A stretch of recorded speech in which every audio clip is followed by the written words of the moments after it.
Muy buenas tardes y bienvenidos a todos los hermanos que nos miran por las redes sociales. Yo soy el pastor Gabriel Galán. Bienvenidos a Raíces de la Fe. Shabbat Shalom. Shabbat Shalom.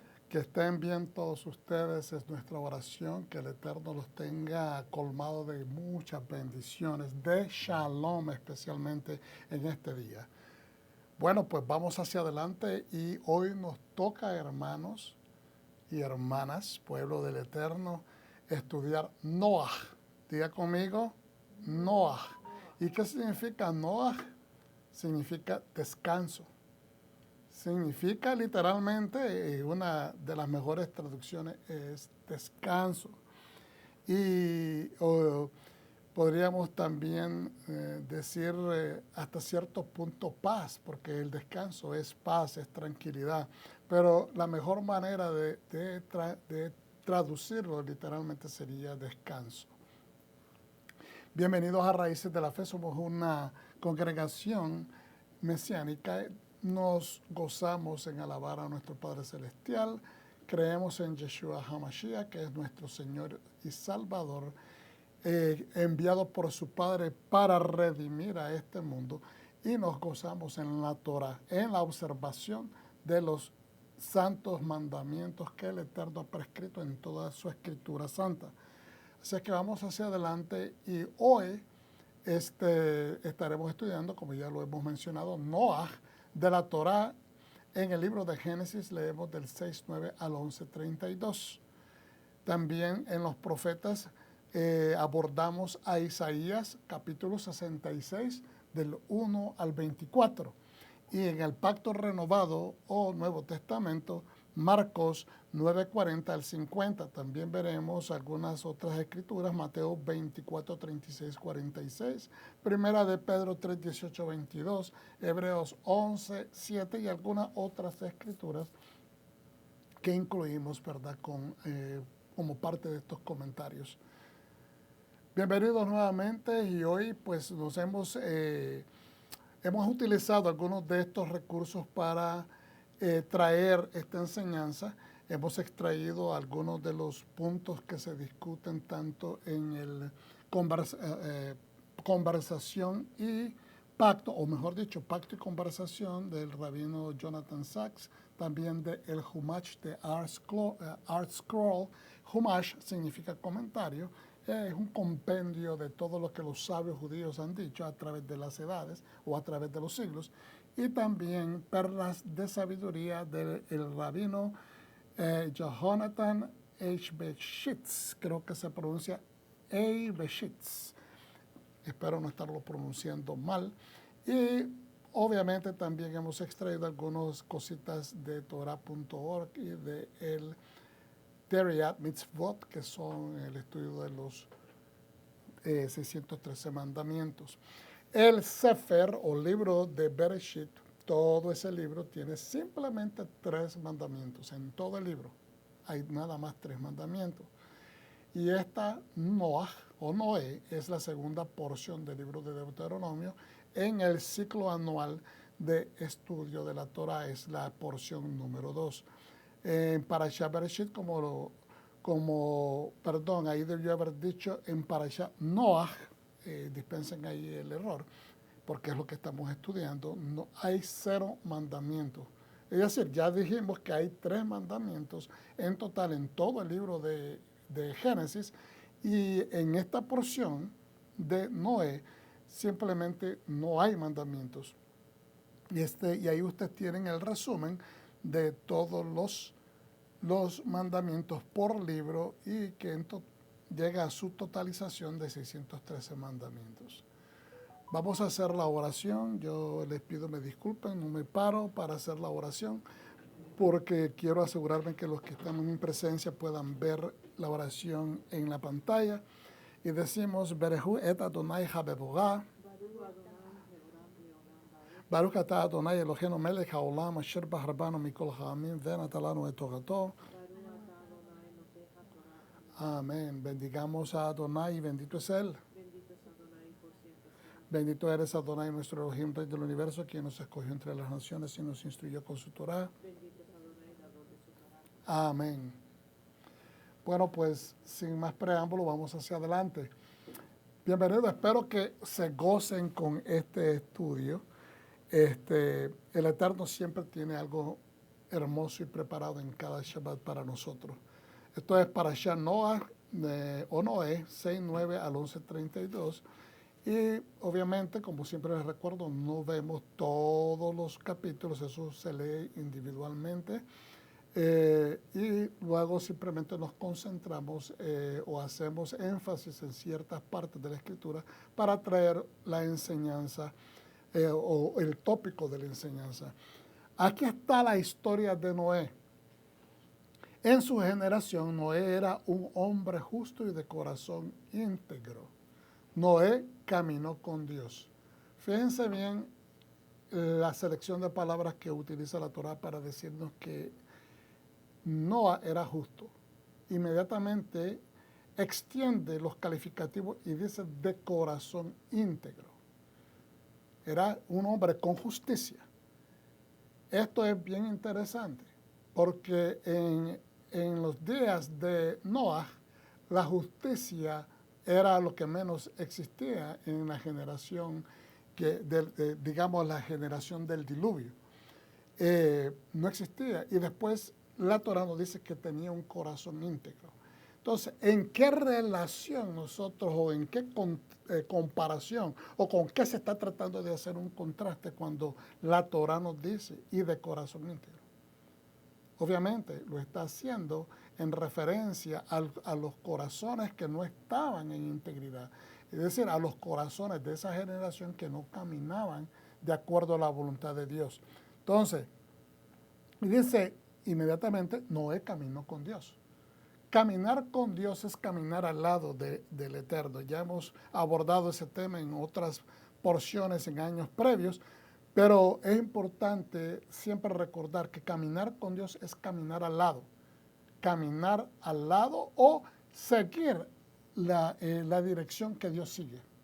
Vuelvo y repito, caminar con Dios es caminar al lado o seguir detrás de los pasos que el Señor ha establecido.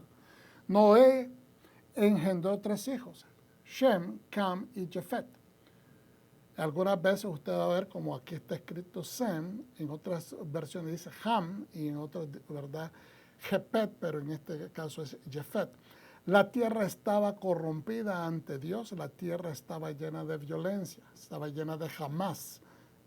Dios vio la tierra y sí, estaba corrompida. Ese sí cae como una enfatización de confirmación que no se había equivocado. Dios estaba asesorando que la situación de la tierra era de corrupción, porque todos los seres vivientes habían corrompido sus caminos sobre la tierra. Dios le dijo a Noah, voy a hacer un paréntesis y regreso hacia atrás un momentito y seguimos concentrándonos en el versículo 12.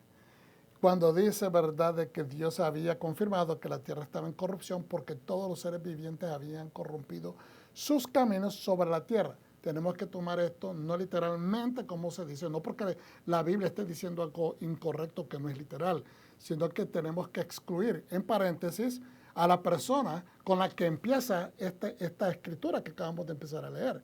Tenemos que excluir, es decir, poner en paréntesis al hombre que la misma Torá nos está diciendo que era un hombre justo e íntegro, ¿okay?, ante los ojos de Dios. Y después se hace el contraste con que se está comparando con la generación que la misma Torá nos está empezando a describir. Entonces, se toma por tácito o sobreentendido de que él está excluido y sus hijos están excluidos del resto de esa generación, ¿verdad? Y también los animales que más adelante vamos a ver que son traídos por el Señor para que se salven también, entonces también esos animales están explícitamente excluidos del resto de los seres vivos que habían corrompido su camino. Dios le dijo a Noah, el fin de todos los seres vivientes ha llegado ante mí, porque a causa de ellos la tierra está llena de violencia. Violencia no solamente es el término de agresión física, agresión destructiva, pero también corrupción, robo, latrocinio, maldad, injusticias, perversidad sexual, etcétera. Pervertir las cosas que Dios dijo que no deberían hacerse, se estaban pervirtiendo. Dice entonces, los destruiré junto con la tierra. Hasta un arca de madera de gofer harás el arca con cámaras y las cubrirás con brea por fuera y por dentro. Así es como la construirás. La longitud del arca será de 150 metros, su anchura de 75 metros y su altura de 45 metros. Harás en el arca una abertura de 45 centímetros por debajo del techo y en su costado pondrás una puerta y le harás un piso bajo, un segundo piso y un tercer piso. Es decir, va a tener 3 niveles.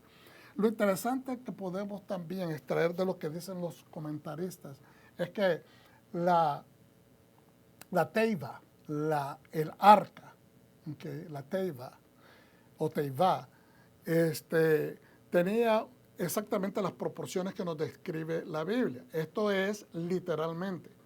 ¿Okay? Esto es son valores históricos, son valores establecidos y son valores que se pueden comprobar. Es decir, habían estas proporciones y de esta manera es que se construyó.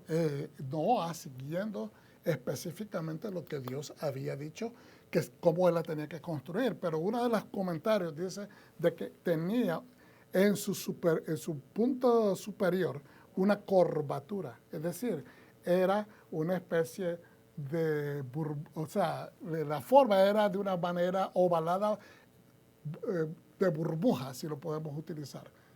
No se me ocurre inmediatamente otro nombre, pero tenía su forma arredondada en la parte, y eso es bien importante entenderlo, porque tenía que flotar, y tenía que flotar bajo la presión de lluvia torrencial que está cayendo desde el cielo y también mantenerse a flote porque el vaivén de las olas y también, ¿verdad?, las fuentes, dice la escritura, internas de la tierra rompieron y eso salió, no fue que salió como un ojo de agua normal, que es posiblemente burbujeante, sino que salió de una manera torrencial también.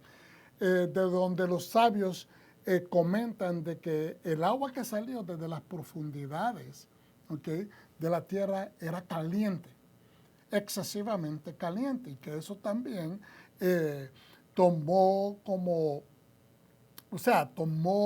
el curso para servir como factor destructor para los seres vivos. O sea, esas aguas estaban calientes, quizás porque estaban en conexión internamente en la tierra, en conexión con lava, en conexión con ríos de lava, ¿verdad?, que están dentro de la tierra, o tal vez con fuentes de lava de las áreas donde, por ejemplo, países que siguen una especie de, estoy buscando el término y no sé por qué no me llega, en América, ¿ok? En América, que no quiero hablar de América porque no es pertinente al área del mundo donde esto está situado, está tomando lugar, pero como por ejemplo está el Círculo de Fuego del Pacífico, ¿ok? El Círculo de Fuego del Pacífico es toda el área del Pacífico donde hay estas formaciones volcánicas desde Alaska hasta Tierra del Fuego en Chile, ¿verdad? Entonces, pero al mismo tiempo están estas mismas fallas, gracias, eterno bendito, estas fallas geológicas en Europa, en Asia y también en África, donde también crecen estas estribaciones volcánicas. Por lo tanto, se entiende que posiblemente estas aguas que surgían estaban en contacto interno con estas fuentes calientes y por eso salieron de esa manera. Pero la manera que la burbuja o la manera de burbuja que tenía o la forma de burbuja era para provocarte que con el ímpetu y los empujones de las olas, el golpearse contra rocas, el golpearse contra formaciones, ya sean montañas, rocas, elementos que el hombre o cosas que el hombre había construido no la sacudieran al punto que lo hundieran. Por eso tenía que ser sellada por completo. Y esto es importante analizarlo, porque yo sé que usted tiene una idea de lo que estoy explicando. Quizás alguna vez lo había visto, lo había entendido, pero Dios tiene en su diseño, tiene ya considerado todo lo necesario para provocar salvación. ¿Estamos entendiendo? Yeshua no vino a este mundo simplemente como el enviado real, y él tenía simplemente una carta blanca para hacer lo que se le viniera a la mente. Él tenía una misión, tenía unas instrucciones, porque el Padre es el que diseñó el plan de salvación desde el principio de los tiempos. ¿Ve? Y entonces él venía con un set de instrucciones, o estando en la tierra, mientras él crecía en sabiduría y crecía en conocimiento, ¿verdad?, de la palabra, entonces él también estaba recibiendo estos mensajes de parte del Padre. ¿Para qué? Para llevar a efecto el plan de salvación, no como él quería, no como él lo pensaba, porque siempre estableció esto bien claro. Yo hago únicamente lo que el Padre me dice que yo haga. Lo que yo veo hacer al Padre, eso es lo que yo hago. Entonces, Yeshua vino como el arca de salvación. También dicen los sabios y comparan, ¿verdad?, en los comentarios, de que Betzalel fue instruido en el momento de que el pueblo de Dios ya ha recibido la Torah. Fue instruido para construir todos los enseres santos. Y uno de los principales es el arca. ¿El arca de qué? Del pacto. ¿Y qué fue lo que contenía el arca del pacto? Tenía lo que Dios le ha otorgado al hombre. Las tablas de la ley que representan la Torah, la vara de autoridad de Aarón, ¿verdad?, que fue florecida, estableciendo a quién se le había dado esa autoridad, y también se establece la provisión que viene de parte del Eterno. Y estas cosas fueron puestas allá adentro y después cubiertas con la tapa o la propiciación, que es prácticamente, nos viene a decir de que la salvación de Dios está dentro de esa arca. El conocimiento, la sabiduría, la provisión de salvación, entendamos, la provisión completa de salvación están dentro de esa arca. ¿Cómo lo podemos entender? Bueno, la Torá, representada por las tablas de la ley, representan el árbol de vida, representan la promesa, el acceso a la vida eterna por obedecer, ¿verdad? No la salvación enteramente por cumplir la Torá, porque la salvación es por gracia. Lo que establece la ley es que nos da el camino a seguir, nos da la instrucción para no perder el camino, para no alejarnos como se alejó estas primeras 10 generaciones que surgieron, porque está establecido desde Adán hasta Noah fueron 10 generaciones, y desde Noah hasta Abraham fueron otras 10 generaciones. Entonces, pero esta generación de Noah había perdido el camino. Entonces, la ley nos asegura que nosotros vamos a seguir el camino. Y luego tenemos la autoridad. Una vez que hemos podido aprender a seguir el camino, podemos recibir la autoridad. Por eso es que siempre les recuerdo a nuestros hermanos cuando dicen, no, es que yo he recibido la autoridad en Yeshua HaMashiach para atar y desatar. Eso no va a funcionar si tu camino está caótico, si tu caminar está fuera de la voluntad del Señor. Porque la acción de autoridad de atar y desatar está sujeta a la obediencia a la voluntad de Dios. No está simplemente abierta y proveída y sin importar cómo nos comportemos. Sería una locura otorgar autoridad a una persona que no se rige de acuerdo a la voluntad del Eterno. No estoy hablando de una perfección como la gente lo entiende. Estoy hablando del procurar desde el corazón hacer la voluntad de Dios, de seguir sus instrucciones, de procurar serlo lo más fiel posible, ¿okay?, a lo que Dios desea de nosotros. Y por último, la provisión.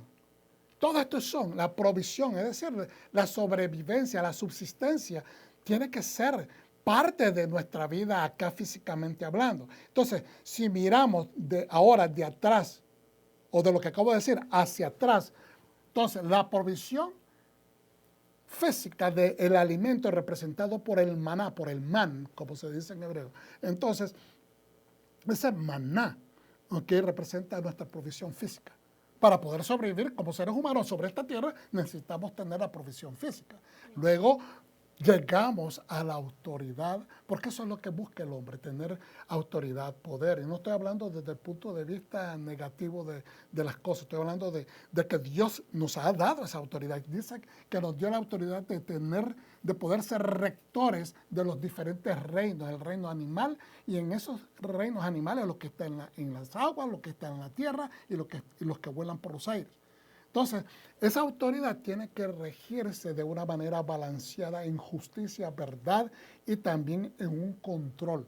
Y luego, teniendo sobrevivencia, teniendo autoridad bien en control, entonces podemos movernos a las cosas espirituales, que es someternos a la voluntad de Dios. Ya sea que lo mire de atrás para adelante, de adelante para atrás, el orden de los factores no altera el producto, porque Dios sabe que nosotros empezamos en este mundo de una manera física, aunque tenemos nuestra espiritualidad. Que nadie viene a este mundo ya ejerciendo dones espirituales. Los tenemos que adquirir en esta tierra y movernos al ambiente físico a lo espiritual. Entonces, esta generación perdió esta oportunidad porque se les otorgó la oportunidad de arrepentimiento. Si nosotros hemos estudiado en otros años el hecho de que 120 años le duró a Noé y a su familia construir el arca, pues esos 120 años fueron los que determinan cuántos años el hombre iba a tener de ahí en adelante. Y entonces los años de los seres humanos empezaron a disminuir hasta llegar a esa edad. Tanto es así que se confirma con la edad de Moshe, cuando él sube al monte y que Hashem lo va a levantar o lo va a sacar del ámbito de la tierra. Entonces él tiene 120 años. Algunos de sus familiares vivieron más tiempo que eso. Otra gente también continuó tal vez viviendo más que eso, pero eventualmente empezó a bajar el número de años en las generaciones. ¿Qué estoy diciendo entonces con esto de 120 años? Que Dios fue paciente, dicen los sabios. Dios fue paciente esperando por 120 años, primeramente de que su siervo terminara el proyecto que él le indicó que terminara. Pero había un propósito. Dios sabe el principio desde el fin desde el principio. Él sabía de cuánto tiempo se iba a tomar. Pero todo ese tiempo fue un lapso suficiente para que esa generación se arrepintiera. También están estos comentarios encontrados, ¿okay? Quiero hacer mención de ellos porque creo que es importante.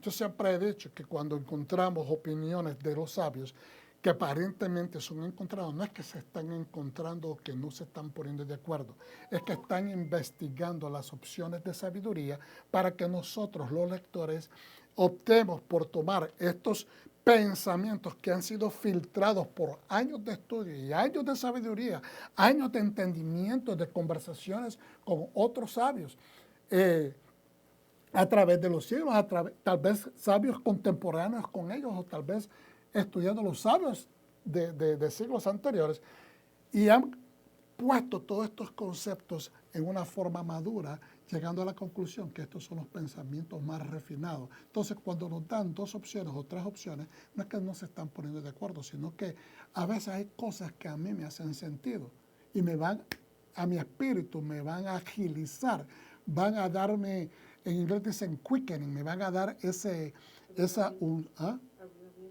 avivamiento, esa unción o ese que me va a agilizar el entendimiento para que funcione a mi vida. ¿Ok? No se trata de quién está correcto o no, porque como podemos ver, la Torah es una sola palabra o son los pensamientos de Dios y a cada persona le van a funcionar cuando le escucha de una manera. Algunos van a madurar más rápidamente que otros les va a tomar tiempo, pero eventualmente el que escucha la palabra de Dios, el que escucha la Torah, va a engendrar fe, porque eso es lo que dice la Escritura, que la fe viene por oír, pero es oír, ¿qué? La palabra del Eterno. Entonces, es importante que entendamos que Noah estaba trabajando con una generación difícil, como la que tenemos hoy. Hoy en día, más que nunca, usted mira gente cuando las personas están evangelizando en la calle, hay personas, pastores o evangelistas, llegan y los insultan, los escupen, les quieren arrebatar la Biblia, les hablan cosas horribles, les tiran basura, les escupen en la cara, los rodean y los empiezan a empujar, los empiezan a agredir. Y estas cosas es exactamente lo que estaba en esta generación que nos describe la Biblia, llena de violencia. Hoy en día las personas piensan que violencia es nada más afectar a alguien violentamente físicamente. No, las palabras golpean, los insultos golpean y hieren.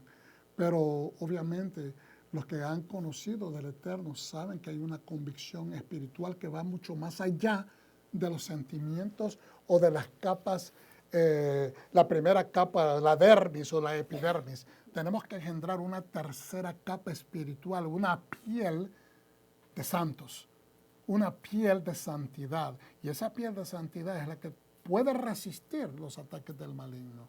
Es la que puede trabajar o contrarrestar los dardos de fuego del enemigo. Entonces, continuamos hacia adelante porque lo que yo estaba tratando de decir, que hay a veces estas posiciones que aparentemente son encontradas de parte de los sabios, pero que realmente no son encontradas. Por ejemplo, está el hecho de que Noé nunca predicó, nunca trató de convencer a otra persona para que se arrepintiera. Realmente estoy repitiendo lo que dicen los sabios, ninguno de nosotros estaba allí, no podemos dar afirmación de que él no trató de convencer a nadie, no. Pero este es el resumen asesorado que ellos toman por lo que se lee. Pero no podemos ver eso como algo negativo, porque la misma palabra, el mismo Eterno, quien fue el que dictó la Torah a Moshe, dice, no era un hombre justo y de corazón íntegro. Es decir, antes de entrar a esta porción de Noah, la primera porción de Génesis o Bereshit, al terminar en sus últimos versículos nos dice de que Noah encontró gracia. O sea, Dios encontró gracia en él y le otorgó gracia. Encontró a una persona digna de observar y decir, hay potencial en este varón. Hay potencial en sus generaciones. ¿Por qué? Porque si simplemente tomamos el comentario que aparentemente él no hizo nada por salvar a otro, entonces podríamos estar desvirtuando. Si tomamos eso literalmente y no lo analizamos desde el punto de vista que los sabios lo están proyectando, podemos cometer la falla de malinterpretar lo que se está diciendo acerca de Noah. Y no es eso lo que están diciendo los sabios. ¿Ok? Lo que yo extraigo personalmente, y esto es mi opinión, de lo que están comentando, es que él se dedicó enteramente a la obediencia. Podemos decir que su obediencia se puede comparar a la forma íntegra, concentrada, persistente como la tenía Moshe, como la tenía el mismo Moisés. ¿Por qué? Porque él se dedicó directamente a seguir las instrucciones que Hashem le estaba dando, le había prescrito. Pero imagínense, ¿tenía él razón de enfocarse tan vívidamente en lo que Hashem le estaba diciendo? Claro que sí. Claro que sí, hermano. ¿Por qué? Porque era una cosa de vida o muerte. Imagínense que a él se le ponga a este varón, Dios le dice, yo he encontrado gracia en ti y en tu familia, y a causa de tus acciones vas a salvar a tu familia, tus hijos, tu esposa y las esposas de tus hijos, y vas a salvar a estos animales que es necesario que unos van a venir a ti y otros, como dicen los sabios, vas a tener que ir a juntarlos, ¿ok? Pero el punto es que está cayendo esta responsabilidad sobre él. ¿Por qué? Porque Dios le está diciendo anticipadamente, voy a darle un recomenzar a este mundo. Voy a darle una renovación a este mundo. Y parte de esa renovación, la parte íntegra de esta renovación, eres tú y tu familia. Entonces, él es una gran responsabilidad. ¿Ok? Tenía que obedecer punto por punto, letra por letra, palabra, oración, renglón por renglón. Tenía que hacerlo de esa manera. Entonces no podemos, hoy en día podemos hacer el estudio exegético y podemos hacer el estudio analítico y podemos llegar a la conclusión que él pudo haber tal vez hecho más por la gente de su generación. ¿Ok?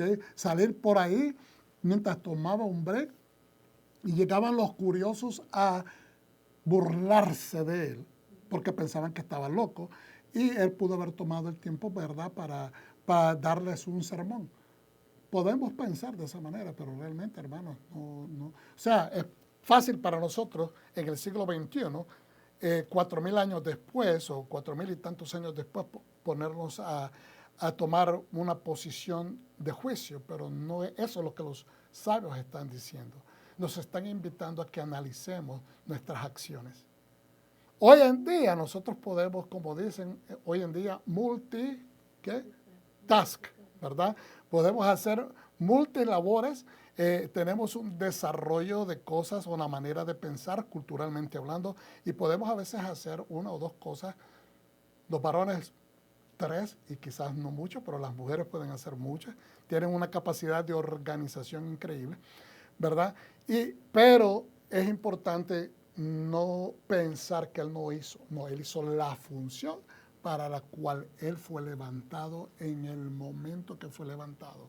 Porque para eso es que Hashem lo levantó para esa generación. Entonces, seguimos adelante. Y Noé halló gracia ante los ojos de Dios, dice en Bereshit 6:8. Entonces, y después dice, estos son los descendientes de Noé en Bereshit 6:9. Entonces, ¿cómo podemos, dice en este comentario de el rabino que creo que yo estoy pronunciando, voy a ir para atrás para ver el rabino Yohanan Eibeshit, creo que es el que hace él es el que hace este comentario, ¿verdad? ¿Cómo podemos conectar? ¿Cómo podemos hacer esta conexión entre las últimas palabras que se dicen en la porción Bereshit y lo primero que se dice en la porción de Noah? Que ambas escrituras están en el mismo capítulo, pero están separadas por la separación de las porciones. ¿Okay? Entonces, y él explica, hubo 10 generaciones entre Adán y Noé y 10 generaciones entre Noé y Abraham. Los rabinos nos enseñan que Dios demora su ira por 10 generaciones. Nuevamente, gracia. Demorar la ira es parte, fíjense bien, lo estudiamos ahorita cuando pasamos el proceso de Rosh Hashanah y Yom Kippur. Los 13 atributos del Eterno. Demorar, ¿verdad?, la ira de Dios, dice que Él no se enoja tan fácilmente. Demorar es un atributo del Eterno, uno de los atributos de su gracia, de que Él espera el suficiente tiempo, dándole oportunidad a los pecadores, a los que están faltando, a los transgresores que se arrepientan. Pero Él aclara, yo no voy a tomar por inocente al culpable. Le da la oportunidad que se arrepiente. Y lo más lindo es que nos enseñan estos atributos, que cuando Él dice las primeras dos, al iniciar estos atributos, Él repite su nombre, Hashem, Hashem, ¿verdad? Hashem, Hashem. El 1, dicen los sabios, es para aquellos que cometieron faltas antes de la Torá. Y la segunda vez que pronuncia su nombre es para aquellos que cometen faltas después de tener conocimiento de la Torá. Es decir, que Dios tiene gracia hasta con los que desconocen la palabra del Eterno. Porque Dios dice, el mismo sabio Rab Shaul nos enseña en el Nuevo Testamento, en Romanos, de que Hashem va a juzgar a las personas por la Torá, es decir, la instrucción que ellos conocen. Dentro de los parámetros o perímetros de sus culturas, Dios va a traer juicio a esas personas. Si no conocían la palabra de Dios, van a ser juzgados por el conocimiento que ellos tenían.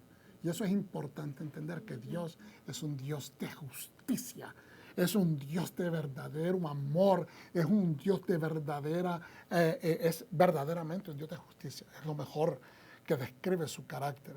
Entonces, la humanidad comenzó a pecar en los tiempos de Adán, desde ahí. Por lo tanto, la generación, y lo miramos con su hijo Caín, ¿no? Por lo tanto, la generación de Noé necesitaba ser castigada. Era simplemente porque necesitaban castigo, no, porque la misma Torah nos dice, vamos hacia atrás, dice, ¿verdad? En el capítulo capítulo 6, verso 12, Dios vio que la tierra y sí estaba corrompida porque todos los seres vivientes habían corrompido su camino sobre la tierra. Entonces, esto nos deja saber de que Dios esperó. Ha venido hasta mí, dijo en uno de los versículos, ha llegado hasta mí toda esta corrupción. O sea, me han colmado la paciencia, ya se le ha dado suficiente. Entonces, esperó esos 120 años para ejecutar juicio. Entonces dice, una vez que se les dio permiso a las fuerzas espirituales de destrucción, las fuerzas no distinguen entre los justos y los malvados. Este comentario de sabiduría de este varón, de este rabino, me puso a pensar. Y nosotros debemos de vez en cuando tomar el tiempo para meditar en lo que dicen los sabios, porque no es que estoy diciendo que usted no lo hace, hermano, perdóneme, no estoy tratando de insultar a nadie de ninguna manera, yo estoy siendo sincero con ustedes. Porque a veces estudiando uno puede pasarle por encima ciertas cosas, pero fíjense bien lo que dice él. Una vez que se les dio permiso a las fuerzas espirituales de destrucción, una vez que Hashem dijo, hay autoridad para que venga destrucción sobre ellos. Es decir, el veredicto. Venga el diluvio. ¿Okay? Entonces dice, las fuerzas no distinguen, esas fuerzas espirituales de destrucción no distinguen entre los justos y los malvados. ¿Y qué quiere decir, pastor, que lo puso a pensar entonces? Bueno, ¿cuántas veces usted y yo, toda nuestra generación, en todas las generaciones, la gente creyente ha preguntado esta pregunta? Si Dios es bueno, si Dios es juez y sabe las cosas, ¿por qué suceden cosas malas a la gente buena? ¿Por qué hubo destrucción ahorita en los Estados Unidos y mucha gente buena, ferviente, temerosa de Hashem? Perdieron sus casas con estos huracanes, perdieron sus casas en estos fuegos, perdieron sus casas en las inundaciones, perdieron sus casas en terremotos en otras partes del mundo, perdieron sus casas ahorita en España con tanta inundación y deslaves que hubieron. Viven habiendo penurias alrededor del mundo, lo que pasa es que no todas las informaciones nos llegan a tiempo, pero hay una sismología y una manifestación de tragedias alrededor del mundo que van en incremento, y es porque yo creo personalmente que ya hemos entrado a este tiempo de los dolores de parto. Y valga mencionarlo porque esta porción nos habla de 40 días de lluvia. Y que los sabios en los comentarios también hacen comparación con los 40 días que Moshe subió a recibir instrucciones. ¿Para qué? Para que el pueblo fuera transformado. ¿Cómo? A través de la Torah que se les iba a impartir. También nos hablan los sabios haciendo la comparación de los 40 semanas de gestación de un bebé, donde el bebé deja de ser una célula que ha sido, ¿verdad?, se fecundó y empieza a crecer, empieza a ser transformado dentro del cuerpo de una mujer, hasta el momento de su salida a este mundo. Nos habla también en el mesianismo, en el cristianismo, nos hablan de la comparación con esta porción de estos 40 días, con los 40 días de prueba, con los 40 días de prueba que son también un desarrollo. Los 40 días que nosotros a veces tenemos, esas pruebas que no sabemos, no las podemos justificar, no las podemos entender. Es porque Dios nos quiere transformar, quiere que no tomemos la prueba como una prueba. Nos han mal acostumbrado a ver pruebas como penuria, pero hay algo que Dios está extrayendo, quiere hacer crecer en nosotros. ¿Por qué? ¿Por qué podemos tomar ese entendimiento? Porque Yeshua no tenía necesidad de irse al desierto para ser probado, pero como Él vino en la carne, tenía que ser probado. El carácter espiritual de Yeshua no tenía que ser probado, pero Él tenía que poner a prueba, como decimos, la teiva, el arca de carne en la cual su espíritu estaba caminando sobre la faz terrestre. Y vuelvo y quiero hacerle énfasis, esa es mi opinión. Esa es mi opinión. Porque Yeshua era un ser puro. Entonces, pero él tenía que él estaba viviendo como un ser humano, por lo tanto tenía que tomar dominio sobre esa carne. Y lo logró. Pero volvemos, él estaba siendo transformado. Porque desde que el Espíritu de Santidad lo llevó al desierto. ¿Para qué? Para ser probado. Y después él salió de ahí en poder. ¿Por qué? Porque él sometió exactamente, y vuelvo y repito, fíjese bien en este análisis, porque son cosas que el Espíritu Santo a veces este señor me puso a pensar. Porque fíjense, estábamos hablando de lo que está dentro del arca. Y fueron las 3 áreas donde Yeshua fue probado en el desierto. Fue probado en que era el Hijo de Dios. Es decir, por ser el Hijo de Dios, tú puedes romper la Torah. Puedes hacer lo que te da la gana. No. Es respetando la voluntad del Padre que se gana, ¿verdad?, la salvación, que se gana el favor de Dios. No poniéndote a prueba en desajustes emocionales, creyendo de que puedes poner a prueba a Dios. No. Después le dijo de que le iba a dar autoridad, dominio. Estamos hablando del bastón, de autoridad. ¿Ok? Y después le dijo, lo primero fue que lo tentó con la comida, es decir, el maná. Entonces, estos 3 elementos están en el arca y estos fueron las áreas donde Yeshua fue puesto a prueba. ¿Para qué? Para que él tomara dominio. Es decir, la transformación no era necesariamente que Yeshua necesitaba hacer de esa transformación, porque espiritualmente hablando él tenía ya dominio, pero la carne, el ser humano en sí tenía que ser completamente modificado, transformado y estar en completa sujeción. Y esto es importante que lo entendamos, porque a veces creemos, porque Yeshua era el Hijo de Dios, él tenía dominio de todo automáticamente. No, porque entonces es fácil que una persona que tiene una esencia divina, porque es el Hijo del Eterno, pues venga a este ámbito y tenga todas esas autoridades ya establecidas. No, él tenía que ganarse toda esa autoridad, digamos, en el mero hoyo de la prueba. ¿Okay? Entonces, las fuerzas no distinguen entre los justos y los malvados. Una vez de que la autoridad, de que haya destrucción, la destrucción viene para todos. Y hermano, entonces la pregunta es, ¿pero por qué? Si Dios es justo, ¿por qué va a permitir eso? Porque los justos permitieron que se alzara la mano de los injustos hasta el nivel que las voces de ellos quedaran silenciadas, quedaran neutralizadas, sus criterios quedaran bajo dominio, quedaran esclavizados y las manos de los injustos surgieron al punto que trajeron la desgracia para todos. Por eso es que Noah tenía que hacer todo lo que Hashem le dijo al punto de la letra, porque él no podía exponerse a él, exponer la oportunidad que Dios le estaba dando a él y a su familia. Y entonces, si él no hubiera hecho eso, esa concentración, nosotros no estuviéramos hablando de Noah. No estuviéramos hablando de la segunda oportunidad de una generación, a una generación humana. La razón por la que no le hicieron, dice, la razón por la que no lo hicieron fue porque Noah halló gracia ante los ojos de Dios. ¿Okay? Perdón, es que me comí el siguiente línea. Dice, y Noé y su familia también deberían haber perecido en el diluvio. Pero como encontró gracia a él ante Hashem, ¿verdad? Entonces la razón por la cual no perecieron fue porque no halló gracia ante los ojos de Dios. Obviamente eso lo entendemos. Pero la pregunta es ¿por qué le halló gracia? ¿Por qué es que él encontró gracia? Bueno, primeramente es porque los ojos de Dios son bien exclusivos, bien especiales. Él buscó. Él, antes de traer destrucción, él buscó. Amén.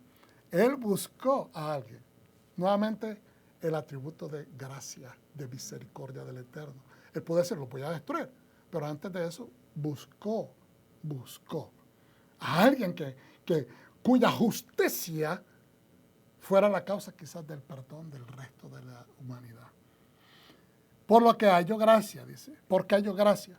Por los descendientes de Noé. Aleluya, y esto es precioso porque dicen los sabios okay, hacia el fin del comentario de la porción de Noah acá en el Humash, dice un comentario de que, ¿cómo es que dice? A ver, los principales descendientes de un justo son sus acciones. No dice sus hijos. The most important descendants of a just or righteous person are his or her actions. Son sus acciones. ¿Por qué? Porque es en sus acciones, no es lo que dice, en sus acciones que sus hijos, sus descendientes se inspiran para comenzar ellos a ser justos. ¿Estamos entendiendo? Los principales descendientes de un justo, de un recto, son sus acciones. Entonces la pregunta es ¿por qué?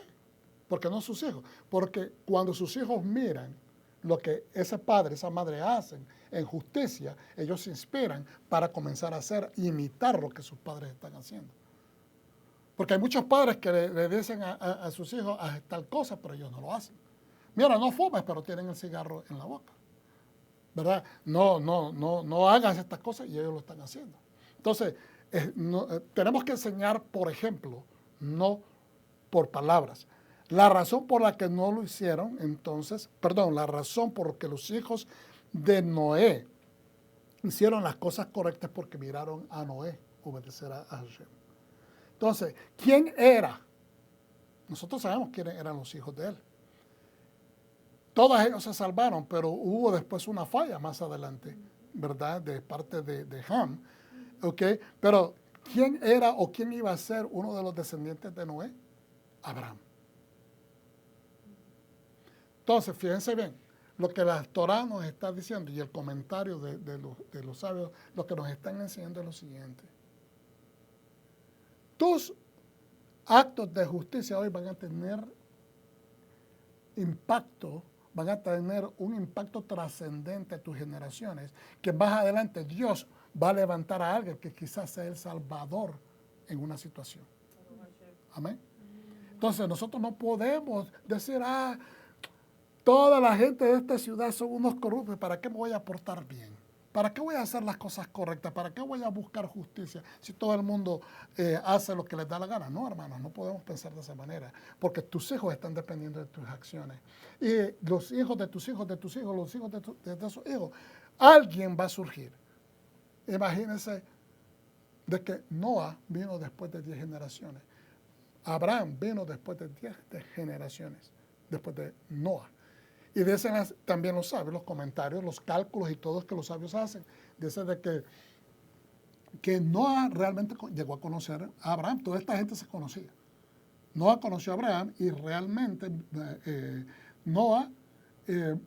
6 años después de la dispersión de Babel.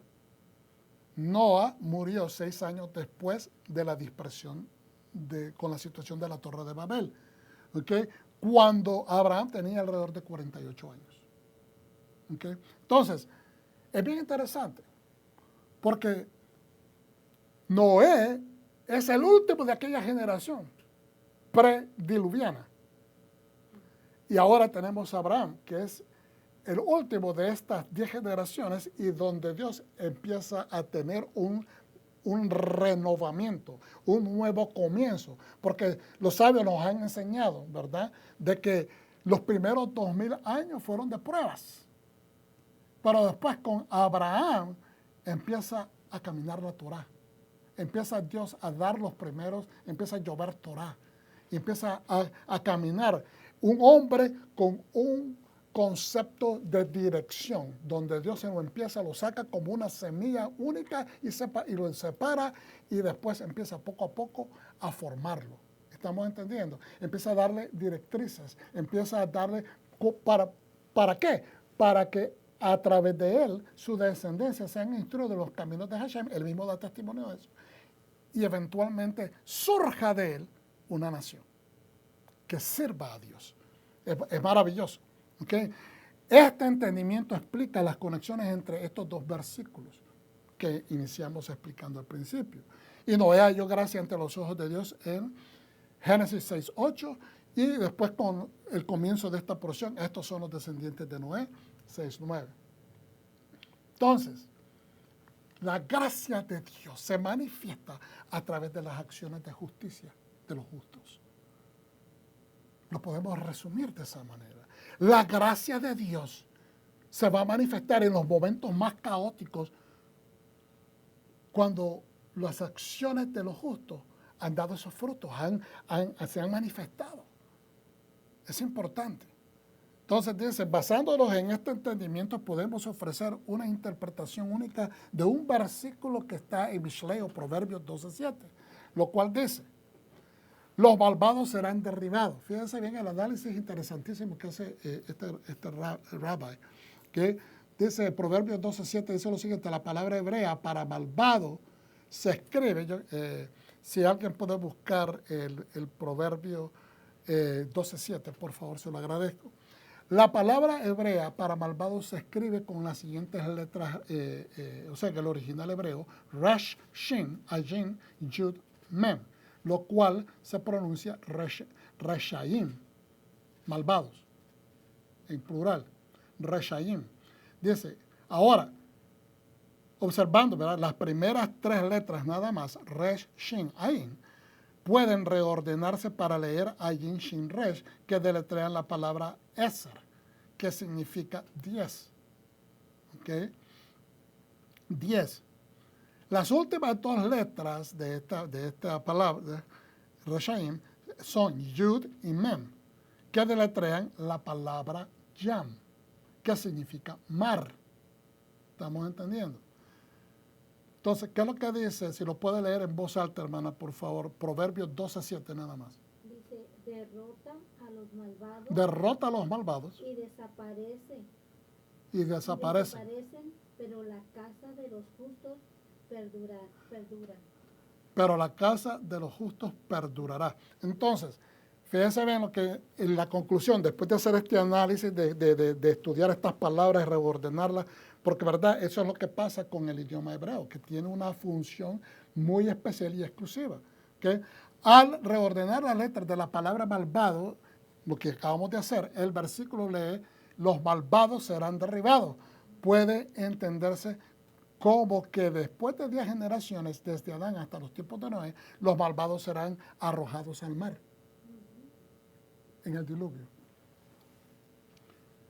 Dios esperó 10 generaciones pacientemente que hubiera arrepentimiento, lo cual nos habla, el día siempre nos habla de que Dios hace un trabajo completo, que Dios espera que las naciones, también nos habla 10 en las escrituras, nos habla de las naciones, de todo el mundo, pero que Dios hace una misión completa, no es que de primera toma decisiones para destrucción, eso es lo que por mucho tiempo se enseñó. Pero hemos entendido que Hashem ha mostrado misericordia desde el principio. La mera creación del ser humano de Adán y Eva y ponerlos en la tierra es un acto maravilloso de misericordia, de amor, de deseo de trabajar en familia. Estos son los descendientes de Noé. La primera palabra de Noé se entiende de forma negativa. ¿Okay? La primera palabra de Noé se entiende de forma negativa. Vamos a entender por qué. Porque dice, estos son los descendientes de Noé. Noé fue bendecido con 3 hijos, pero no logró convencer a ninguna otra persona de que reconociera a Dios. Estos, sus hijos biológicos, abrazaron a Dios, pero no de otra manera que Abraham, quien convirtió a muchos idólatras para que abandonaran su creencia, abrazaran el monoteísmo y creyeran en el Dios de Abraham. ¿Por qué entonces Noé y su familia merecieron ser salvados del diluvio que destruyó al mundo? Entonces el versículo continúa y nos dice, Noé caminó con Dios. Noé y su familia aceptaron y abrazaron al Dios de Abraham. Un contraste entre Abraham y Noé responde a un problema que se encuentra en los escritos de Rambam. Rambam escribe la declaración de que Noé reconoció a Dios hasta que Abraham reconoció a Dios. Esto es bien interesante. Noé reconoció a Dios hasta que Abraham reconoció a Dios. Construyó el arca, le llevó 120 años. Ahora vamos a tratar de descifrar eso porque suena como trabalengua. Noé llegó a conocer a Abraham, pero cuando Noé, lo que están tratando de decir, como lo llegó a conocer personalmente, al ver lo que Dios estaba haciendo con Abraham, había comenzado a hacer Abraham. Acuérdense que ellos se conocieron en el lugar donde se conocieron, no necesariamente en Canaán, sino que está hablando de allá de donde vinieron, ¿verdad? Donde estaba concentrada en Mesopotamia, en el área de Irak, posiblemente en Ur de los Caldeos todavía, ¿verdad? Que se llegaron a conocer y cuando vio Noé a Abraham, entendió a Dios, el plan de Dios. ¿Por qué Dios? ¿Por qué Dios nos salvó a nosotros? ¿Por qué me dio la responsabilidad? ¿Por qué Dios dijo que por mi justicia todo el mundo había sido juzgado? Y ya se sentía culpable, se sentía deprimido. Noé se sentía deprimido. Y esto nos pasa muchas veces, hermanos. Le voy a poner esto en una compaginación. A veces por las responsabilidades que Dios te ha llamado a hacer. El ministerio que Dios ha puesto en tus manos, las responsabilidades que a través de servir al Eterno has tenido que adquirir, las responsabilidades que has tenido que abordar y abrazar, te ha traído dolores de cabeza, te han traído a veces críticas, te han traído rechazos, te han traído inclusive abandono de personas, amigos, familiares, te ha traído críticas bastante negativas y destructivas acerca de tu carácter, tu personalidad, las decisiones que tomas. ¿Ves? Inclusive de cotrabajadores en el reino que te quieren hacer ver de que estás mal. Y uno se siente solo, se siente abatido, se siente deprimido. Entonces, imagínense a este varón con aquella carga, cargando, pensando de que a causa de él, por su justicia, esta gente fue comparada y ahora ellos todos murieron a mi causa. Entonces eso le trajo como una especie de depresión. Y es por eso de que miramos a este varón sumergiéndose en borrachera. ¿Okay? ¿Por qué? Porque estaba deprimido. Y eso sucede a veces cuando las personas no se desconectan del propósito original por el cual Dios nos ha llamado. Y entonces empezamos, vas a abordar en mi persona, empezamos nuestros pensamientos a estar caminando acerca de mí, lo que la gente piensa de mí, lo que dicen de mí, lo que yo he adquirido, lo que he podido llegar a ser. Entonces, si se vuelve algo personal o digamos egocentrista, la persona va a llegar a sufrir estos embates depresivos. Y esto es lo que le sucedió a Abraham, por eso es que tomó ese camino. Ahora, no a Abraham, a Noah, perdón. Entonces, cuando él ve lo que Dios está comenzando a hacer en Abraham, él entiende que Abraham es un descendiente de él. Y entonces Aunque Noah había entendido hasta cierto punto la voluntad de Dios y obedeció a Dios, ahora entendía el plan a largo plazo, a plazo proyectado de lo que Dios va a hacer. No sé si me está entendiendo. A veces no entendemos cuando Dios te salvó y te trajo al conocimiento de su Hijo amado Yeshua HaMashiach y ahora estás salvo. Pero a veces te preguntas por qué es que Dios, cuál es el propósito general. Ahora yo me siento bien, pero no entiendo qué más hay. Pero cuando miras a tus hijos o a tus nietos, que uno de tus nietos se está levantando, entonces ahora tú puedes ser, de oídas te había oído, pero ahora yo entiendo el proyecto que tenías en mente, porque estoy viendo cómo lo estás empezando a hacer florecer. Y eso es lo que tenemos que entender. No lo vamos a ver todo inmediatamente. Tenemos que ser pacientes. Si Dios esperó 120 años para traer juicio sobre una generación que realmente no ameritaba, porque nunca lo quiso ameritar. Entonces, tengamos paciencia para ver los frutos de nuestros esfuerzos. Tengamos paciencia para ver los frutos de nuestros esfuerzos, porque Hashem nos va a permitir verlos. Dios es justo, nos va a permitir verlos. Amén. Entonces dice, y toma para ti el alimento que se come y júntalo contigo y será para ti y para ellos para comer. Esto está en Génesis 6:21. Entonces, vamos poco a poco. ¿Okay? Dios hizo un milagro. Porque a veces no entendemos cómo Dios pudo meter tantos animales en este lugar. Animales gigantes como los elefantes, las jirafas, los rinocerontes, etcétera, etcétera. No solamente, en caso de los impuros eran 2, pero en caso de los puros eran 7 parejas. No sé, uno de los comentarios que nos ilustran de esto de los milagros es que Dios separó de toda la faz de la tierra, hizo venir a todos los animales que no se habían corrompido, que no habían sufrido, ¿verdad?, mezclas ni corrupciones de ningún tipo.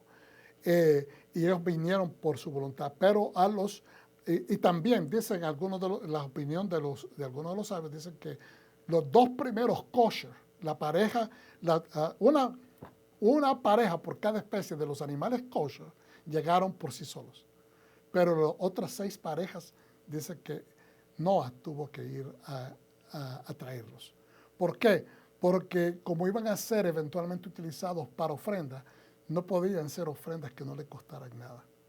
Y eso nos deja un mensaje bien específico de que a veces, hermanos, nuestras ofrendas al Señor necesariamente no es que nos tengan que costar, que nos produzcan dolor, no. Es que tienen que ser un proceso de esfuerzo donde queramos alcanzar el agrado de nuestro Padre, que nosotros hagamos un esfuerzo para demostrar nuestro amor hacia Él. No es que tengamos que, Dios conoce nuestra intención, pero ir a ese grado demuestra el deseo genuino que tenemos de estar caminando enfrente de Él, al lado de Él, siguiendo sus pasos y de mejor forma posible, creo yo, que seamos olor grato. Más que nuestra ofrenda, nuestras acciones sean olor grato para el Eterno. Entonces, Baruch Hashem, un aplauso para el Eterno porque Él es bueno y maravilloso. Entonces, toma estos alimentos. Entonces dicen los sabios que ellos vinieron y que Él compactó comida haciendo preservas de higos primordialmente, que era uno de los alimentos o de las frutas bien preferidas al principio, ¿no? Bien bíblico, si lo podemos decir, o bien edénico, si lo podemos decir de esa manera. Obviamente que habían otras cosas, semillas, legumbres, ¿ves? Pero de que se preservaron para poder tener alimento para todo ese tiempo. Pero de que el milagro fue de que Dios expandió la provisión. Porque lo que Dios busca, como lo miramos en los milagros que Yeshua hizo, ¿verdad? Como leemos en las Escrituras, es que con algo poco que se ofreció. Entonces Dios vino y incrementó con un milagro la cantidad. Y eso fue lo que sucedió también dentro del arca. Otro punto importante.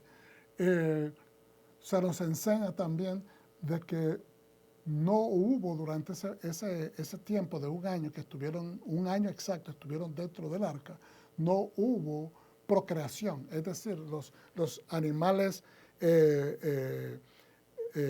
machos estuvieron separados de las hembras para evitar la procreación. Algunos comentarios dicen que hasta el mismo Noah y sus hijos también estuvieron sin tener relaciones para evitar, ¿verdad?, que procrear, porque tenían que esperar los resultados y salir del arca, eventualmente empezar a poblar la tierra.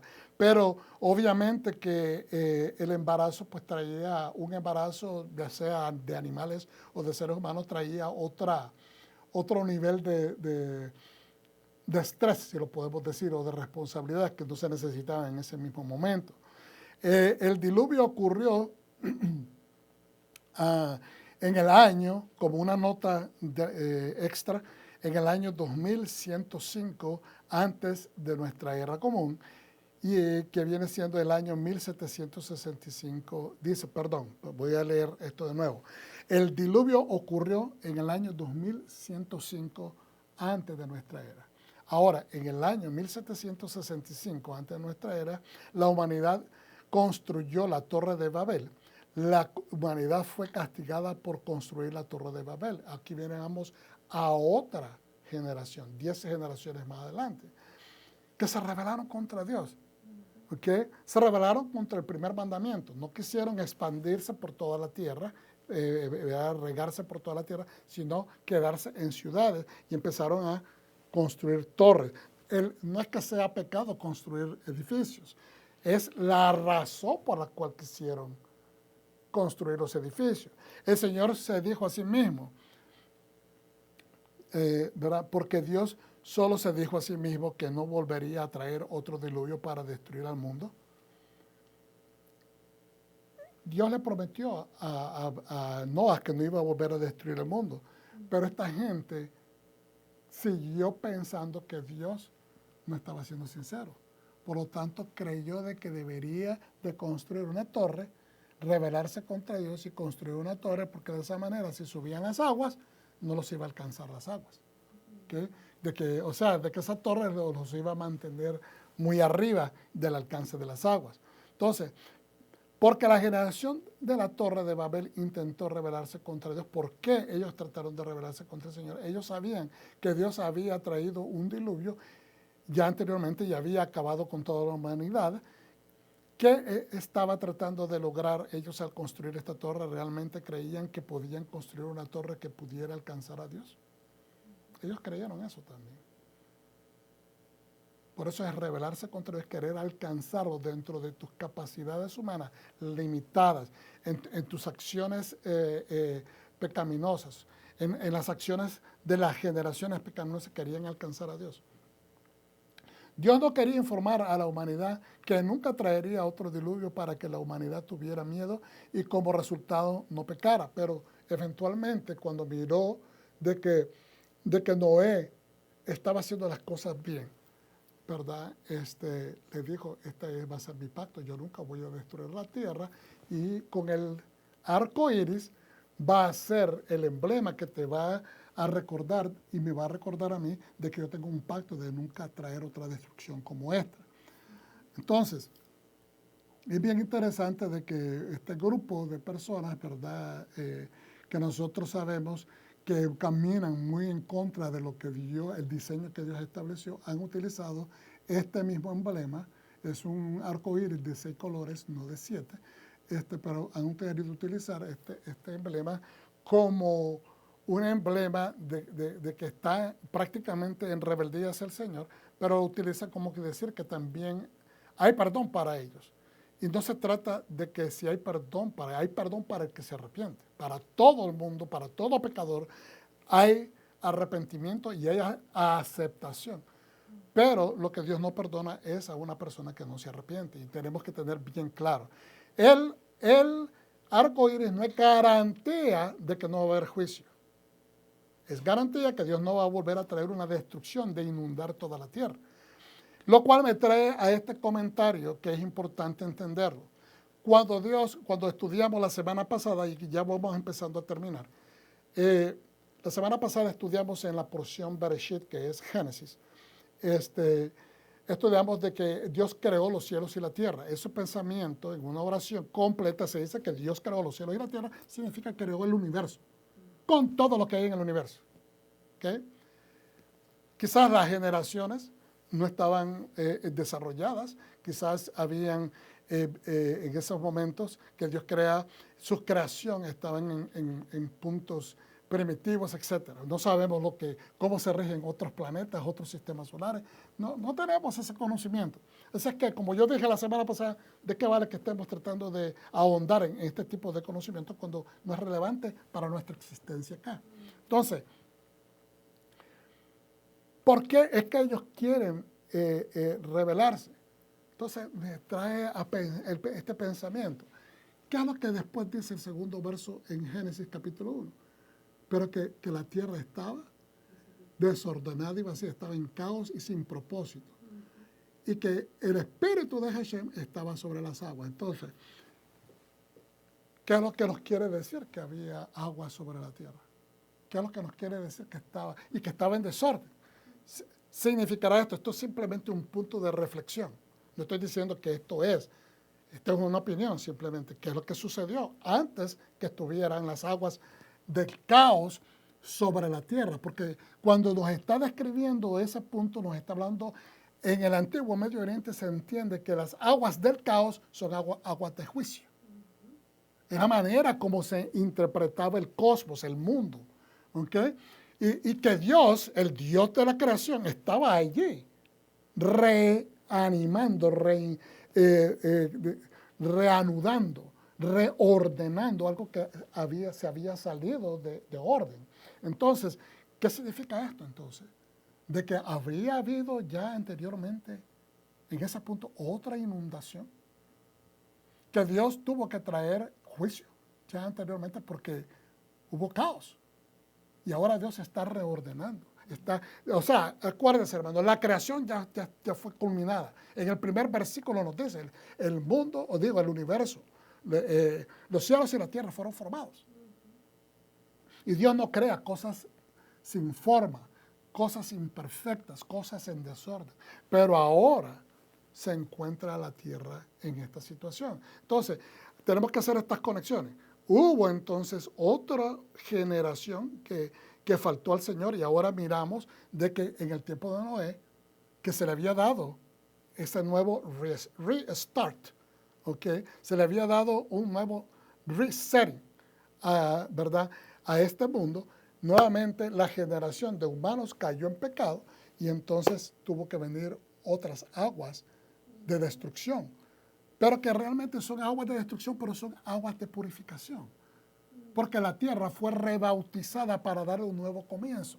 Y este nuevo comienzo, sus elementos que van a accionarlo es a Noah y su familia. Entonces, ellos sabían que Dios había traído un diluvio y había acabado con toda la humanidad. Que estaban tratando de lograr al construir la torre. Realmente creían que podían construir una torre que pudiera alcanzar a Dios. Dios no quería informar a la humanidad que nunca traería otro diluvio para que la humanidad tuviera miedo. Entonces, Dios estaba pensando, no lo voy a informar esto, pero eventualmente se lo dio el conocimiento a Noah. Le dijo, no lo voy a destruir nunca más con inundación. ¿Okay? Por lo tanto, Dios se dijo a sí mismo, ya no maldeciré a la tierra por las acciones del ser humano. Es el ser humano que tiene que sufrir las consecuencias de su falta, no la tierra. Las personas en el tiempo de la Torre de Babel sabían que eran pecadores. El pecador sabe que es pecador, hermano. Y estaban preocupados de que Dios pudiera traer otro diluvio y destruir al mundo. Entonces, esta es la razón por la cual ellos se sintieron motivados a construir esta torre. Porque acuérdense que en la antigüedad la gente pensaba que los dioses eran imposibles, de apaciguar, porque no sabían cómo hacerlo, no habían instrucciones. Pero Dios había dado la manera, ya se les había dado por lo menos un camino de instrucción. Las 7 leyes noajidas eran algo que ya estaba en existencia. Por lo tanto, construyeron la torre para salvarse. pensaron que una torre los salvaría por las siguientes razones. La lluvia viene de las nubes. Pensaron si podemos construir una torre que sea más alta que las nubes. Incluso si Dios trae un diluvio, seremos salvos porque seremos más altos que las nubes. Y eso es, en simpleza, nos deja saber que a veces tan simple y tan infantil es el pensamiento del ser humano cuando quiere justificar sus faltas y desobedecer. ¿Okay? Y bueno, vamos a terminar con esto. En Isaías 54:1 al 55:5. Okay, aquí Yeshayahu, que describe a Israel después de la destrucción del Beit Hamikdash, del templo, está afligido, porque mira que el pueblo está como estéril e inconsolable. El profeta le asegura al pueblo que la bondad y el amor de Hashem por ellos está siempre presente, protegiéndolos y sosteniéndolos. Es decir, hay faltas, hay pecado, hay caos, pero Dios está dispuesto a recibirte si hay arrepentimiento. Esta es la misma haftará que la parashá Kitetzi, la cuarta haftará de consolación es leída. Entonces ahora vamos a ver lo que dice está en Isaías 66:1-24. Creo que esto no es necesariamente la misma porción del profeta, pero en Isaías 66:1-24 dice: el cielo y mi trono, dice Adonai, y la tierra es el estrado de mis pies. ¿Qué clase de cosa podría construirme? ¿Qué clase de lugar podría idear para mi descanso? Él está haciéndole al pueblo, diciéndole: ¿qué me pueden hacer ustedes para mí? Para satisfacerme, no para apaciguarlo, sino para agradar a Hashem. ¿Qué casa? ¿Qué tamaño? Si Él es el Dios del universo, el creador de todo lo visible e invisible. ¿No hice yo mismo todas estas cosas? Así es como llegaron a ser todas, dice Adonai. El tipo de persona a quien miro con favor es el que tiene un espíritu pobre y humilde que tiembla ante mi palabra. Eso es lo que hizo Noah, temblar ante la palabra del Señor y se enfocó en hacer su voluntad. No la voluntad de él, la voluntad del Eterno. Dice, esos otros, refiriéndose a aquellos que no hacen su voluntad, podrían matar a una persona como a un buey. Es decir, ¿creen que me están satisfaciendo de esa manera? Matando a una persona como que matan a un buey, que es una ofrenda kosher. Así como romper el cuello de un perro como sacrificar un cordero. Así como ofrecer sangre de cerdo como ofrecer una ofrenda de grano. Así como bendecir a un ídolo como quemar incienso. Así como estos han elegido sus caminos y disfrutan de sus prácticas repugnantes. Por eso es que siempre tenemos que recordar al pueblo: lo que vamos a ofrecer a Hashem tiene que ser puro, tiene que ser exquisito, tiene que ser en nuestras capacidades humanas lo mejor, lo más bonito, lo separado, es para Dios. No se trata, como le dijo una vez Yeshua, a ustedes le faltan al mandamiento porque dicen: no voy a ayudar a mi papá y a mi mamá porque lo que yo tengo en la bolsa es para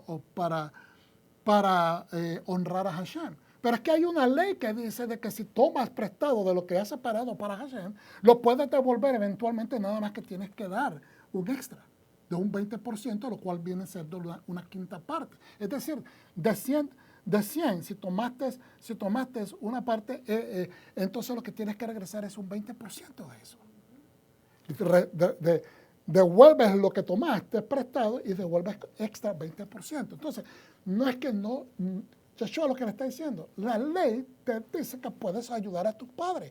No dejes de hacer el bien porque Hashem ha establecido estas estructuras para que tú puedas operar cuando le hagas promesas al Eterno. Lo que el Eterno quiere es que le cumplas si le has prometido algo. Entonces ahora, dice en el verso 8, ¿quién ha oído cosas semejantes? Dice... ¿Ha oído cosas semejantes? ¿Quién ha visto cosas semejantes? ¿Acaso un país nace en un día? ¿Acaso una nación se genera de una sola vez? Pues tan pronto como Sión se puso de parto, dio a luz a sus hijos. Está hablando proféticamente de que el pueblo va a quedar esparcido, va a quedar lanzado a todas las naciones, pero que en un día va a traerlo, y esto sucedió en 1948. Este capítulo 66 es específico hablando de la restauración del pueblo de Israel. Pero si lo comparamos, hermanos, con lo que estábamos diciendo, imagínense Noah, que al principio no entendía, solamente nos salvamos, mi esposa, mis hijos y sus esposas, somos 8, y con eso restauró Dios al mundo. Rellenó, por decirlo, de la vida humana otra vez el planeta Tierra. Pero, como lo acabamos de comentar, él no entendió por completo el propósito de Dios en su vida hasta que conoció a Abraham. Y vio el potencial que Dios estaba desarrollando en Abraham. Entonces entendió que de él iba a surgir una nación para Dios. Entonces, esa nación que Dios nuevamente va a hacer, va a restablecer, va a renovar, que sucedió en el 1948, y es el Israel que hoy conocemos. Ahí hay gente que es gnóstica, hay gente que no sigue a Dios, hay gente que cree en Dios, hay gente que medio cree en Dios. Hay diferentes niveles de fe. Pero eso es un pueblo que se rige bastante en un gran porcentaje de acuerdo a la voluntad del Eterno. Entonces se rige por justicia. Entonces dice, pues tan pronto como Sión se puso de parto, dio a luz a sus hijos. ¿Dejaría yo que el niño brotara y no naciera? ¿Dejaría yo de que se geste el niño en el vientre de la madre y que no nazca? Ahora, esto me trae a lo de la teiba, de que el niño se está gestando dentro de un arca, que es ¿cómo se dice? El vientre de la madre, ¿ok? Está protegido, ¿ok? ¿Dejaría yo que el niño brotara y no naciera? Obviamente, si ha sido gestado dentro del vientre de la madre es con el propósito que nazca. Pregunta a Adonai, tomó 2000 años para que para que naciera, para que miramos a dar a luz a Israel. Pero todos esos hijos estaban allí siendo gestados a través de 2000 años. ¿Ok? Pasando penuria, sí, pero siendo purificados para ese momento glorioso donde ahora que han nacido, como lo dice ellos, ya nunca más van a volver a ser desterrados, ya nunca más van a ser empujados, ya nunca más van a volver a dejar de que otras naciones vengan y troten pisoteando los caminos de las calles de Israel, de Jerusalén. Alegraos con Jerusalén, alegraos con ella, todos los que la amáis, alegraos con ella, todos los que os entristecéis por ella.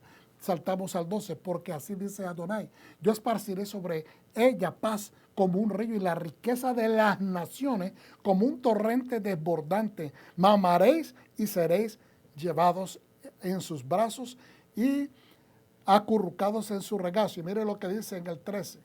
Como un hombre consolado por su madre, yo os consolaré, en Jerusalén seréis consolados. Y dice que en el 12 que las riquezas de las naciones van a venir a Israel. Eso es lo que está sucediendo. Así mismo como estamos hablando, hay gente enviando donaciones de todas las naciones del mundo para ayudar en la causa de Israel. Vuestro corazón se alegrará al verlo, vuestros cuerpos florecerán como la hierba recién brotada. Se sabrá que la mano de Adonai está con sus siervos. Se sabrá que la mano de Adonai está con sus siervos. Es lo que dice Zacarías. ¿Ok? De que nos agarramos de tus tzitzits porque hemos visto que Dios está con ustedes. Entonces viene la confirmación de las naciones verdaderamente. Ustedes son el pueblo escogido de Dios. Es importante entender estas cosas en contexto. Aquellos que se santifiquen y purifiquen, dice el 17, para entrar en los jardines. Ahora está hablando, fíjense bien, habla del pueblo de Israel. ¿Ok? Pero dice en el 16, porque Adonai va a juzgar a la humanidad con fuego y con espada, y los muertos por Adonai serán muchos. Ahora dice el 17, fíjense bien, porque dice, aquellos que se santifiquen y purifiquen para entrar a los jardines y luego sigan al que ya estaba allí. Esta es la parábola que Yeshua nos enseña, del hombre que entra a los jardines y a la casa del matrimonio que se están casados. Fueron invitados y no lavó sus ropas. Es decir, el no lavar su ropa es hacer lo que me da la gana. A mí no me interesa que Dios tenga sus directrices, a mí no me interesa las leyes de purificación, no me interesa, yo voy a entrar así como estoy. Si me acepta Dios, así que me acepte. No, eso no es lo que dice cuando dice, ven como estés. No, que no pongas pensamientos en tu cabeza de rechazo, sino que ven como estés.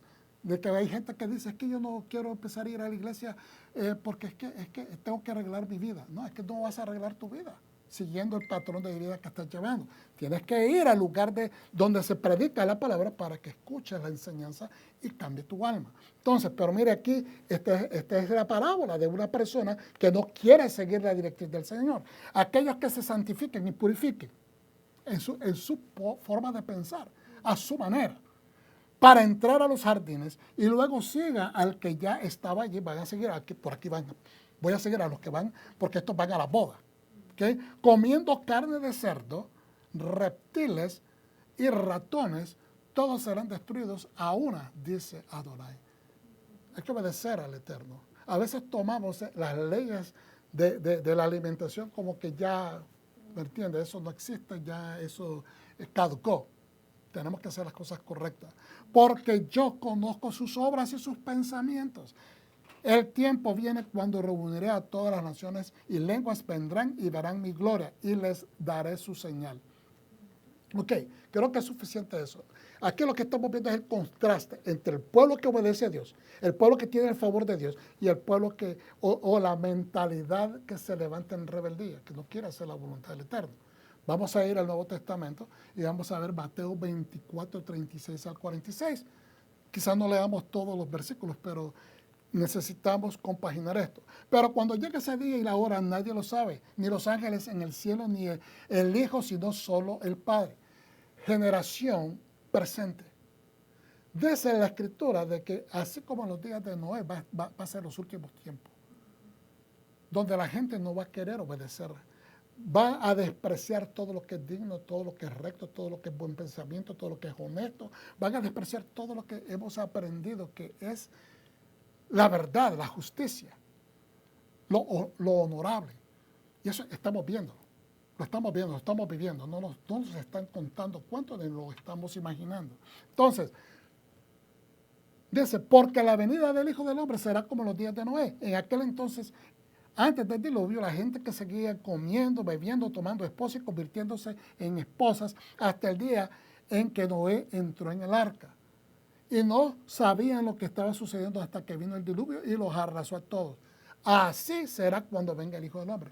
Entonces, esta compaginación o comparación que estamos haciendo entre lo que es una estirpe y lo que es la otra estirpe, la estirpe que quiere hacer la voluntad de Dios y la estirpe de la serpiente, que es la desobediencia, la rebeldía. Entonces, lo que Dios nos está recordando con este mensaje es que hay una diferencia, es que nuestros pensamientos cambien, sean transformados, sean con ímpetu, con voluntad, sean transformados, sean renovados, sean restaurados. Y el que tiene el poder de hacer eso somos nosotros. Es una persona a la vez, es una familia a la vez. De nada vale que digamos que todo el mundo está mal. Eso es un pensamiento derrotista, porque al pensar de esa manera nos desanima. Es tu vida la que hace, lo que establece el cambio en tu familia inmediata. Así como las acciones de Noé impactaron a Shem y la descendencia de Shem es el pueblo de Israel. Así de esa misma manera nosotros tenemos que dejar que nuestras acciones de justicia impacten la vida de nuestros hijos para que veamos los frutos en ellos. Es importante que nos animemos, que vamos a ver esos frutos, porque de qué vale que sembremos árboles y que no tengamos la esperanza del fruto. Tenemos que esperarlo, tenemos que desearlo. Y dice, y no sabían lo que estaba sucediendo. Hay mucha gente que no sabe lo que está sucediendo. Están viendo que Irán puede continuar en sus contraataques y que Israel va a tener que tomar una decisión bien drástica. Y que después van a ver gente que se le va a unir a ese pueblo, enemigo del pueblo de Dios, y van a querer venir a destruirlo, y es cuando se manifieste la salvación del Eterno. Entonces, ¿qué es lo que estoy diciendo, pastor? Que el regreso de Mashiach está cerca. No te quieres dar cuenta, lo quieres ignorar, está bien, pero te estoy hablando a ti, no al pueblo que ya obedece al Señor, pero a usted, a vos que estás duro de carácter, duro de servicio y que no quieres escuchar la voluntad del Señor. Necesitas rebobinarte, es decir, reenrollarte y tomar la palabra de Dios en serio. Entonces habrán dos hombres en un campo, uno será tomado y el otro será dejado. Habrá dos mujeres moliendo harina en el molino, una será tomada y la otra dejada atrás. Está hablando de las dos generaciones. Los que hacen la voluntad de Dios van a recibir una situación y los que estén van a ser dejados. Alguna vez escuché lo opuesto, que puede ser que los que son dejados son los que van a estar bien. Pero la verdad es que de acuerdo a la Escritura, tiendo a pensar que es como tradicionalmente se nos ha enseñado. Ahora, pero sepan esto, si el dueño de la casa hubiera sabido cuando viene el ladrón, se habría quedado despierto y no habría dejado que le robasen su casa. Te estoy advirtiendo, pueblo de Dios, el Señor viene no como un ladrón, porque Él no es ladrón, pero viene a manera, en un momento de oscuridad, en un momento cuando haya caos, en un momento de que haya esta confusión que ya está empezando a incrementar más, pero se va a manifestar. En ese momento oscuro de la historia humana es que va a aparecer. Pero eso también ustedes están siempre, por eso también ustedes están siempre preparados, porque el Hijo del Hombre vendrá cuando menos lo esperen. Entonces, la pregunta es, ¿quién es el siervo fiel y prudente a quien su Señor pone a cargo del personal de la casa para que les dé la comida a tiempo? Te la estoy dando a tiempo. No porque seamos perfectos, pero te estoy instando, animando. Pon tu casa en orden, pon tu vida en orden, busca del Eterno, busca cómo ser ese elemento de impacto para tus generaciones, porque el Señor está cerca de su regreso. Gracias por escucharnos, gracias por permitirnos estudiar juntos. La palabra del Eterno es eficaz y puede hacer muchas transformaciones. Medita en esta palabra, vuelve a reestudiar este video y hermanos, es mi oración que el Eterno levante este conocimiento dentro de tu mente, dentro de tu espíritu, que se asiente y que tomes la decisión de seguir las pisadas del Eterno para que camines al lado de Él o que camines enfrente de Él. El Eterno te bendiga y te guarde. Shalom.